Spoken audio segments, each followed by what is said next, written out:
Hasiwa kirim sisake wati oti lomabai joto nok hogo tui hababai nok mayakharmani kwbangma tongko sungtulai lukurokno tabuk kwbangkuk borokno nok hogyakhari lipkemo tongi matong lekha obo hajuro haste hapani bukhaktui tik juda juda motha hotani bukhaktui borokno jogajog khlainani bagui yak folokui rijakmani ilomoni ulo tongko sungtulai lukurok diarrhea typhoid khobui juda juda bemar tamanjathung abor naharino saknani rokbo lipkemo thangui sakhamni sep khlainimani magana khoksa rangnayawino abor nahar muktuino srangsalo salgra ramnagor brengnogo Salgra Ramnagor BJP Aryokorjani Loajong by Amsani Reungstirni Simi Chengai Juda Juda Umorni Borokno Aja Sakhapni Shep Khlairjaka Aro Majagika Agartala Purnigori Mayor Deepak Mojumdar Amsani Councilor Khobai Juda Juda Adongro Asalo Agartala Purnigori Mayor Koktomatra Biskango Bosaka Dilomani Jorabo Jeke Tongko Sontonai Lukurongni Bagai Purnigom Biskango Akoi Fika Kubuni Jorabo Tongko Sontonai Lukurongni Samono Purnigom Samong Khlai Thangnai border গোলচক্কর এলাকার GB স্কুলে ১৭ নম্বর থেকে উদ্যোগে আজকে স্বাস্থ্য শিবির অনুষ্ঠিত হচ্ছে। মূলত কিছুদিন আগে আমাদের ভয়াবহ বন্যা সারা রাজ্যের সঙ্গে শহরে এবং এই এলাকারও প্রতিটি বাড়িতে প্রায় জলমগ্ন ছিল অবস্থা ছিল। বিশেষ করে এই এলাকার প্রতিটি বাড়িতে যারা ছিলেন আমাদের সরকারিভাবে তাদেরকে এবং আমাদের দলের তরফ থেকেও বিভিন্নভাবে সহযোগিতা করা হয়েছে। কিন্তু যখনই দেখি বন্যার পরবর্তী অবস্থায় কিছু কিছু রোগের প্রাদুর্ভাব হয়, ডায়রিয়া, স্কিন ডিজিজ এরকম কিছু কিছু রোগের প্রাদুর্ভাব হয়।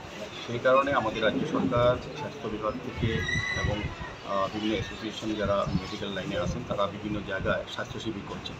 আমাদের রামনগর বিধানসভা অন্তর্গত এই মণ্ডলে বিভিন্ন জায়গায় বিভিন্ন শরণার্থী যখন যারা আশ্রয়স্থল ছিল, ক্যাম্প ছিল, তখনও কিন্তু স্বাস্থ্য শিবির হয়েছে। ডাক্তারবাবু এসে চিকিৎসা করেছে, পরীক্ষা করেছেন, তাদেরকে সুস্থ রাখার চেষ্টা করেছেন। আজকেও এই উদ্যোগ গ্রহণ করা হয়েছে স্বাস্থ্য দপ্তর থেকে।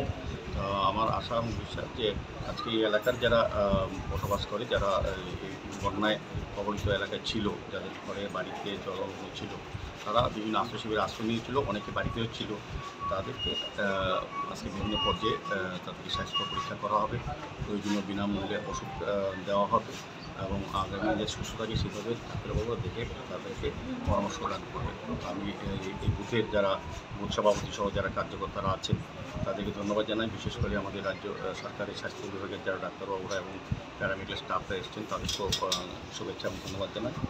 আমার আশা থাকবে যে এই আজকের এই ক্যাম্প থেকে স্বাস্থ্য শিবির থেকে যারা এখানে আসবেন তারা নিজের স্বাস্থ্য সম্বন্ধে অবহিত হবেন, রোগ আছে কিনা জেনে নেবেন। পরবর্তী সময় তারা সুস্থ থাকার জন্য যে ব্যবস্থাগুলি করা হবে আমাদের স্বাস্থ্য দপ্তর বা ডাক্তারবাবুরা বলবে সেইভাবেই চলবে।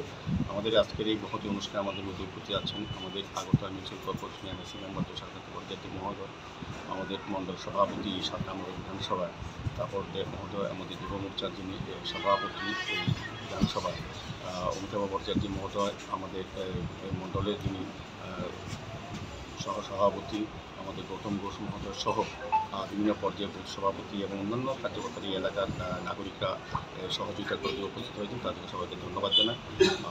সার্বিকভাবে ওয়েদার খারাপের কারণে কিছুটা যে শুরু করতে দেরি হয়েছে, কিন্তু আমার বিশ্বাস এখানে প্রচুর সংখ্যক মানুষ আছে যারা ঘনবসতি এবং এই বন্যায় কবলিত এলাকা এটা হয়েছিল, তারা উপকৃত হবে।